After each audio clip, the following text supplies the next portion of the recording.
నమస్తే తెలుగు రాజ్యం స్వాగతం. నేను మీ సంధ్య. తెలుగు ఇండస్ట్రీకి సంబంధించి ఈ సమ్మర్ అంతా చాలా చప్పగా తయారైన విషయం మనందరికీ తెలిసిందే. ఎన్నో ఆశలతో పెద్ద సినిమాలు రిలీజ్ అవుతాయి అనుకున్నా ఐపీఎల్ ఎఫెక్టో లేకపోతే దాని మీద పడి మన సినిమా ప్రభావం పడుతుందా, లేకపోతే మేకింగ్లో లేట్ అయిందా, కారణాలు వాట్ ఎవర్ ఇట్ మేబీ ఏదైనా సరే చాలా సినిమాలు వాయిదా పడుతూ వస్తున్నాయి. ఈ నేపథ్యంలో జూన్లో ఈగర్గా వెయిట్ చేస్తున్న పెద్ది సినిమా రిలీజ్ డేట్ని అనౌన్స్ చేసిన విషయం తెలిసిందే, June 4. మరి ప్రమోషన్స్కి సంబంధించి ఇంకా హీట్ ఎక్కలేదేంటి, రీచ్ అవ్వట్లేదేంటి అన్న ఈ చర్చ పెద్ద ఎత్తున జరుగుతోంది.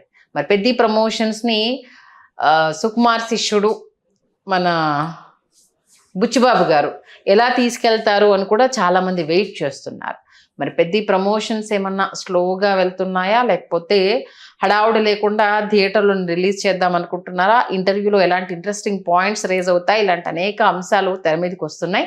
మరి పెద్దికి సంబంధించి మోర్ ఇన్ఫర్మేషన్ తెలుసుకునే ప్రయత్నం చేద్దాం. చరిత్రకారులు, సినీ రాజకీయ విశ్లేషకులు చిల్లగడ్డ శ్రీకాంత్ గారు మనతో ఉన్నారు. ఆయన మాటల్లో. శ్రీకాంత్ గారు నమస్తే. నమస్కారం సంధ్య గారు. ప్రమోషన్స్ కోసం ఈగర్గా వెయిటింగ్, ఎలా చేస్తారు ఏంటి అనేది ఆల్మోస్ట్ ఆల్ అన్ని లాంగ్వేజెస్లో రిలీజ్ కాబోతుంది. సాన్న బుచ్చిబాబు గారు, అటు ఏఆర్ రెహమాన్ గారు, శ్రీదేవి కూతురు, మోర్ అండ్ మోర్ మన రామ్ చరణ్ గారి పర్ఫార్మెన్స్, ఇవన్నీ ఒక ఎత్తు అయితే రామ్ చరణ్ గారి పర్ఫార్మెన్స్ ఎలా ఉండబోతుందన్న డిస్కషన్ చాలా ఎక్కువ జరుగుతుంది. ఏంటి ప్రమోషన్స్ కొంచెం స్లో అయ్యాయి అనేసి అన్న టాక్ నడుస్తుంది, దీని గురించి ఏమంటారు? వాస్తవానికి ఒక విషయం అయితే స్పష్టం చేయదలుచుకున్నా. ఈ సినిమా కోసం రామ్ చరణ్ గారు తన శక్తియుక్తులతో పాటు తన ప్రాణాన్ని పణంగా పెట్టి నటించాడని చెప్తాను నేను. ఎందుకంటే ఆ మధ్య ఆయన కుస్తీకి సంబంధించిన సన్నివేశాలు చేస్తున్నప్పుడు తగిలిన గాయం, కంటి మీద తగిలింది ఆ గాయం. వాస్తవానికి ఆ గాయం వెంటనే 1-2 రోజుల్లో అది నయమైపోయినా ఆ గాయంతోనే, ఆ ఘాటుతోనే కనిపించారు. తర్వాత మన రై రై పాట చేస్తున్నప్పుడు కూడా స్లిప్ అయిపోయి ఆ చెరుకు మండల మీద నుంచి పడిపోవటం కూడా అవి జరిగాయి. అయినా వాటన్నిటిని తట్టుకొని, అంటే ప్రేక్షకుల్ని, అభిమానుల్ని సంతృప్తి పరచాలి, ఒక కనీ విని ఎరుగని వినోదాన్ని వాళ్ళకి అందించాలి తన పాత్ర ద్వారానే ఆయన చేసినటువంటి ప్రయత్నానికి శిరస్సు నుంచి ఎవరైనా స్వాగతం చెప్పాల్సిందే. ఖచ్చితంగా తెలుగు సినిమా చరిత్రలో ఒక గర్వకారణమైనటువంటి పేజీని పెద్ద లిఖించుకుంటుందని మనస్ఫూర్తిగా నమ్ముతున్నాను, ఒక రాజకీయ సినిమా పరిశీలకుడిగా, విశ్లేషకుడిగా. May 18 ట్రైలర్ లాంచ్ చేస్తున్నారు. ట్రైలర్ లాంచ్ కూడా గతంలో ఎప్పుడు ఎవరు చేయని విధంగా చేస్తున్నారు.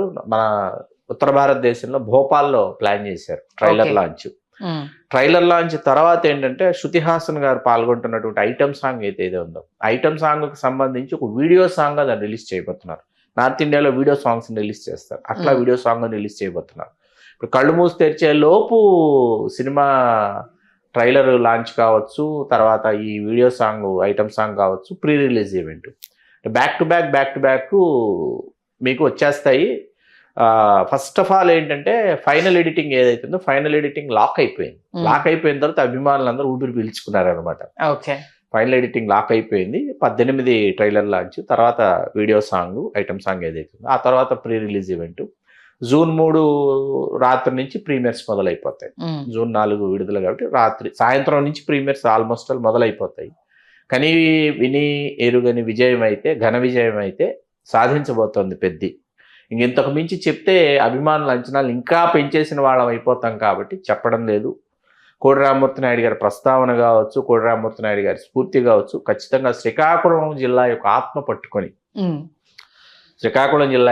పట్టుకొని చేశారు ఈ సినిమా. కాబట్టి ఖచ్చితంగా ప్రేక్షకుల అంచనాలను అందుకుంటుంది. శ్రీకాకుళం యాసను ఓడిసి పట్టడం కావచ్చు, ఎందుకంటే ట్రెండ్ మారుతున్న కొద్దీ యాసలో కూడా ఇంగ్లీష్ పదాలు ఇవన్నీ రావడము. ఒకప్పుడు అంటే తెలంగాణ యాస, రాయలసీమ వైపు ఉండే ఒక్కొక్క ప్రాంతంలో, తెలంగాణలో మళ్ళీ డిఫరెంట్ యాసలు ఉంటాయి. అందులో శ్రీకాకుళం ఆత్మను అనేసి మీరు అన్నారు కదా, ఆల్మోస్ట్ రామ్ చరణ్ గారి డైలాగ్ లో అది ఒకే నాక బతకనీకి అంటూ ఆయన చెప్పిన విధానం. అంటే ఏంటి శ్రీకాకుళం ఆత్మ అంటే ఏంటి అసలు మీరు చెప్పింది? అంటే వాస్తవానికి సంధ్య గారు, ఇక్కడ ఏంటంటే తెలుగు సినిమా ఏంటంటే ఒక చట్రంలో బంధించబడింది చాలా కాలం. గుంటూరు, కృష్ణా, గోదావరి, గుంటూరు కృష్ణా అనేటప్పటికీ మళ్ళీ మీకు ప్రకాశం కూడా పార్ట్ ఆఫ్ గుంటూరు కాబట్టి ఈ ప్రాంతం యొక్క యాస, అట్లాగే గోదావరి జిల్లాలో యాస. వీళ్ళే తెలుగు సినిమాకి తొలినాళ్లలో వాళ్ళే వచ్చి వాళ్ళే పెట్టుబడులు పెట్టి వాళ్ళే సినిమాలు తీసి వాళ్ళే దర్శకులు వాళ్ళే నిర్మాతలు వాళ్ళే హీరోలు అయ్యారు కాబట్టి ఈ భాష వర్ధిల్లింది, తప్పు కాదు. మీకు ఆ తర్వాత మీకు ఏమైందంటే మా భూమి సినిమా బి నరసింహరావు గారు నిర్మించేంత వరకు తెలంగాణ యొక్క ఆత్మ మీకు మా భూమి సినిమాలో కనిపిస్తుంది. తర్వాత రాయలసీమకు సంబంధించి చాలా ప్రధానమైనటువంటి ఇతివృత్తాలు చాలా తెర మీదకి వచ్చాయి. చాలా గొప్ప గొప్ప సినిమాలు, కథా వస్తువులు తెర మీదకి వచ్చాయి. దాని గురించి ఒకరోజు ఒక విశ్లేషణ చేసుకున్నాం. శ్రీకాకుళం ఉత్తరాంధ్ర ఏదైతుందో ఉత్తరాంధ్ర యాసకు సంబంధించి, ఉత్తరాంధ్ర భాషకు సంబంధించి, ఉత్తరాంధ్ర మాండలికాలకు సంబంధించినటువంటి చర్చ కావచ్చు, అధ్యయనం కావచ్చు తెలుగు తెర మీద సరిగ్గా జరగలేదు. శ్రీకాకుళ సాయుధ పోరాటం కావచ్చు, అట్లాగే అక్కడ ఆ ఉద్యమంలో పాల్గొన్నటువంటి అసూలు బాసినటువంటి మహామహనీయులు కావచ్చు. మరీ ముఖ్యంగా శ్రీకాకుళం ఆత్మ అనే మాట నేను ఎందుకు వాడానంటే ఈవేళ ఒక అట్టాడు అప్పలనాయుడు గారు, గంటాడు గౌరనాయుడు లాంటి మహారచయితలు అక్కడి నుంచే వచ్చారు, శ్రీకాకుళం జిల్లా నుంచి వచ్చారు. ఆ శ్రీకాకుళం ఆత్మకు సంబంధించి శ్రీకాకుళం ఆ ప్రాంతపు సొబగు ఏదైతే ఉందో బహుళ అనేటటువంటి ఒక అద్భుతమైనటువంటి నవల రాశారు అట్టాడు అప్పలనాయుడు గారు. ఓకే. నేను పాలకొండ వరకు నేను ప్రయాణం చేశాను. పాలకొండ వరకు నేను బై రోడ్డు వెళ్ళి అక్కడ ప్రవహిస్తున్నటువంటి నాగావళి కావచ్చు, వంశధారలు కావచ్చు, వాటినన్నిటినీ కూడా ఆ నాగావళి ప్రవహిస్తున్నటువంటి చోట అసలు భూమి ఏ విధంగా సస్యశ్యామలమవుతుందో కంటితో చూసి వచ్చినటువంటి వాడిగా చెప్తున్నాను నేను. అక్కడ ఏంటంటే శ్రీకాకుళం ఆత్మ ఏంటంటే కోడి రామ్మూర్తి నాయుడు గారు పుట్టి పెరిగినటువంటి ప్రాంతం కావచ్చు, ఆ ప్రాంతం నుంచే ఇంతమంది క్రీడాకారులు, ఒక మల్లీశ్వరి కావచ్చు, కర్ణ మల్లీశ్వరి గారు కావచ్చు, ఒక నీలంశెట్టి లక్ష్మి కావచ్చు, ఒక పూజారి శైలజ కావచ్చు, ఒక మత్స్యరాశి సంతోష్ కావచ్చు, ఇంతమంది ఎవరి పేర్లైనా నేను చెప్పకపోతే దయచేసి క్షమించండి, గుర్తొచ్చిన పేర్లు మాత్రం చెప్పు. ఇంతమంది మీకు శ్రీకాకుళం ప్రాంతం నుంచి వచ్చారు. ఉత్తరాంధ్ర దిగువకు వచ్చేటప్పటికి మళ్ళీ ఎలకా వేణుగోపాలరావు క్రీడాకారుడు, విశాఖకు వచ్చేటప్పుడు ఉషశ్రీ పెద్దిశెట్టి, ఇట్లా so many sports personalities from this soil అనమాట. ఏంటి మట్టిలో ఉన్నటువంటి గొప్పదనం ఏంటి అంటే వీళ్ళు అధ్యయనం చేశారు. ఈ సినిమా తాలూకు ఎవరైతే స్క్రిప్ట్ కోఆర్డినేటర్స్ కావచ్చు, వీళ్ళు ఎవరైతే ఉన్నారో పూర్తిగా కోడి రామ్మూర్తి నాయుడు గారి జీవితాన్ని తెర మీద ఆవిష్కరిస్తే ప్రేక్షకులు తీసుకుంటారో తీసుకోరు. కోడి రామ్మూర్తి నాయుడు గారి జీవితంలో చివరి రోజులలో ఆయన తొలినాళ్లలో విషప్రయోగం జరిగింది, దాన్ని ఆయన తిప్పుకొట్టుకోగలిగారు. ఆ తర్వాత చివరి రోజుల్లో ఆయన దయనీయమైనటువంటి జీవితం గడిపారు. ఆ గడిపినటువంటి దీనిలో ఆయన కాల్ తీసేయాల్సి వచ్చింది. ఓకే. పెద్దలో కూడా అటువంటి సన్నివేశాలు ఉన్నాయని వినిపిస్తున్నాయి. అంటే ఇప్పుడు కోడి రామ్మూర్తి నాయుడు గారి జీవితాన్ని ఆధునీకరించి తెర మీదకి తీసుకొచ్చారా, లేకపోతే ఏం చెప్పాలనుకున్నారు, లేకపోతే ఫ్లాష్ బ్యాక్లో కోడి రామ్మూర్తి నాయుడు గారి జీవితాన్ని చెప్పి ఆ వారసత్వం ఇంకా ఈ నేల మీద, ఈ మట్టిలో, ఈ గాలిలో ఈ పరిమళం ఉంది, ఈ చైతన్యం ఉందని చెప్పడానికి పెద్ద పాత్ర ద్వారా. ఎందుకంటే ఆ గద పట్టుకొని ఆయన చేసినటువంటి విన్యాసాలు ఏవైతే రామ్ చరణ్ గారు ఉన్నారో విడుదల చేసిన వాటిలో ఖచ్చితంగా కోడి రామ్మూర్తి నాయుడు గారి యొక్క ప్రస్తావన, ఆయన యొక్క చైతన్యం ఈ సినిమాలో కనిపిస్తుంది, కనిపించాలని మనస్ఫూర్తిగా నేను కోరుకుంటున్నాను. తెలుగు నేల మీద ఉన్నంతమంది మహామహానుభావులు, మహామహనీయులు మనం వాళ్ళ జీవితాలని తెర మీదకి తీసుకురావాలండి, అధ్యయనం చేయాలి, చరిత్రని సంస్కృతిని అధ్యయనం చేయాలి, ఒక కన్నగంటి హనుమంతుని అధ్యయనం చేయాలి, ఒక ద్వారబంధాల చంద్రయ్యని అధ్యయనం చేయాలి. మరి అదే విజయనగరంలో మహారాజా సంగీత కళాశాల ప్రిన్సిపాల్గా పనిచేసిన ద్వారం వెంకటస్వామి నాయుడు గారి గురించి చర్చ జరగాలి. ఇట్లా చాలామంది మహానుభావులు పుట్టారు, వాళ్ళందరి గురించి చర్చ జరగాలి, వాళ్ళందరి జీవితాలు తెర మీదకి రావాలి అని మనస్ఫూర్తిగా నేను కోరుకుంటున్నాను. అది పెద్ద సినిమాలో ఉండాలి. అది ఖచ్చితంగా తెలుగు సినిమా తలెత్తుకొని ఇదిరా మా తెలుగు సినిమా అని చెప్పి ప్రపంచ స్థాయిలో ప్రపంచానికి చాటి చెప్పాలి సగర్వంగా పెద్ద సినిమాతో అని మనస్ఫూర్తిగా కోరుకుంటున్నాను. ఖచ్చితంగా అభిమానుల్ని మాత్రమే కాదు, తెలుగు సినిమా ప్రియుల్ని, ప్రేమికుల్ని, ప్రేక్షకుల్ని అలరించేటటువంటి సినిమా కాదు, సగర్వంగా ఇది మా తెలుగు సినిమా అని చెప్పుకునేటటువంటి సినిమాగా పెద్ద చరిత్ర పుటలో సువర్ణాక్షరాలతో తనకంటూ ఓ పేజీని లిఖించుకోబోతోంది సంజయ్ గారు.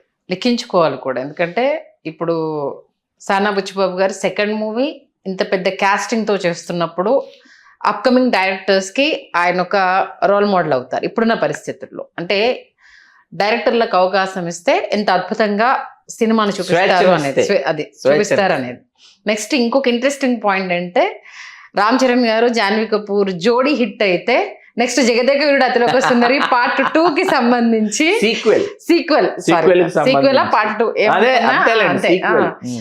దీనికి కొత్త రూపకల్పన ఏమన్నా ఆ కెమిస్ట్రీ జరుగుతుందా? కావచ్చు, వీళ్ళిద్దరి జోడి హిట్ అయితే ఆ హీరో కొడుకుగా ఆ హీరోయిన్ కూతురుగా deadly and rare combination serious, ఎందుకంటే చాలా తక్కువ సందర్భాల్లో ఇది జరుగుతుంది కాబట్టి.